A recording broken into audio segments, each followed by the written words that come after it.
From registers of prime entry, various ledgers are updated. Financial information mostly derived from ledgers. Information in ledgers may not reflect the total of deals due to variety of reasons. Unreliable data to failure. Hardware, system software and application software. It also can happen due to improper operation of the system, intentional impairment of the data. Therefore, system health has to be verified periodically to make sure that information that is supplied to the stakeholders are not in error. If any error occurs, it need to be investigated.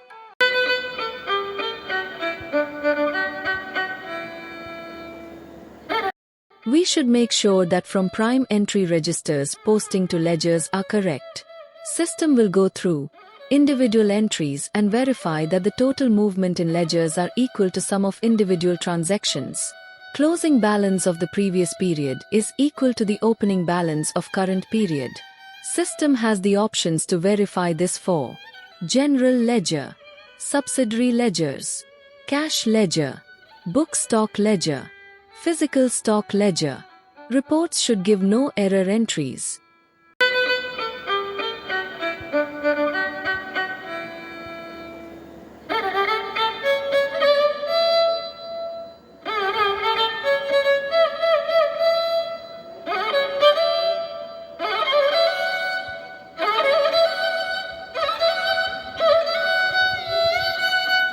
The control account balances in the balance sheet should match the total of sub-ledger balances. If we notice the balance sheet at the sub-account level ** against each item indicates that they are supported by sub-ledger balances detail. Following schedules are available to cover all the balance sheet items. It should be noted, when there is difference between control account, valid balance sheet value is the amount in sub-ledger total which can be verified. This shows the total of instruments in hand control account amount in the sub-ledger and the total of the individual instruments in the sub-ledger. If there is a difference, it should be investigated and resolved. This lists the individual items that is a supporting schedule. This will provide a control account reconciliation of confirmed payment request, for which payment process is not complete by assigning and processing the payments from a bank account. A supporting schedule will also be provided.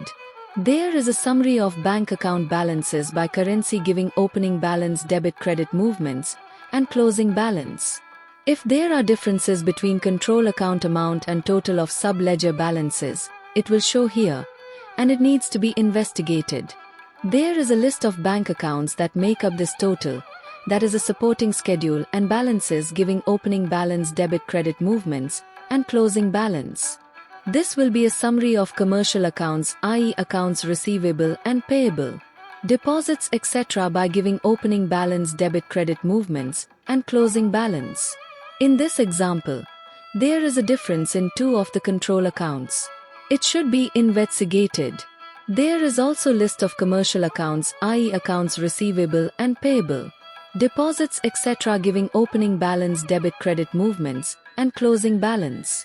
This will be summary all investments such savings account, fixed deposits, treasury bills, government bonds, share investments, guarantees received, and borrowing accounts such as advance under LC, trust receipts, import loans, packing credit, bills discounted, guarantees given, giving opening balance debit credit movements and closing balance. There will be control accounts for interest accrued not realized. There is a supporting schedule in the form of list of all investment and borrowing accounts giving opening balance debit credit movements and closing balance. Where appropriate opening date and maturity date will be included in the supporting schedule. This will give summary of balances and movement in value for different general ledger linked inventory groups. This will also list each inventory item giving quantity and value movement. This will list fixed asset register summary information by groups linked to general ledger number. This will also list individual entries of the fixed asset register. Age analysis of accounts receivable will be available in the currency of customer in which transaction took place. Depending on the specific requirement, the aging periods could be determined. A summary by currency and details of customer under each currency could be obtained. Details of each account will be provided in the second report produced simultaneously. A third report will be generated to verify each individual sub-ledger account balances with age-analyzed balances. If for any reason any individual accounts do not match, it will list them in this report for following up with investigation. Accounts payable age analysis will be by currency and group of accounts such as trade creditors, expense creditors, utility creditors, statutory creditors, etc., as the criticality of each of these groups differ.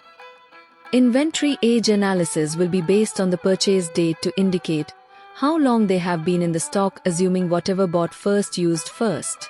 It will produce a summary under different groupings of products. Inventory age analysis could also be made based on the last use date of item to indicate how long this item has not been used.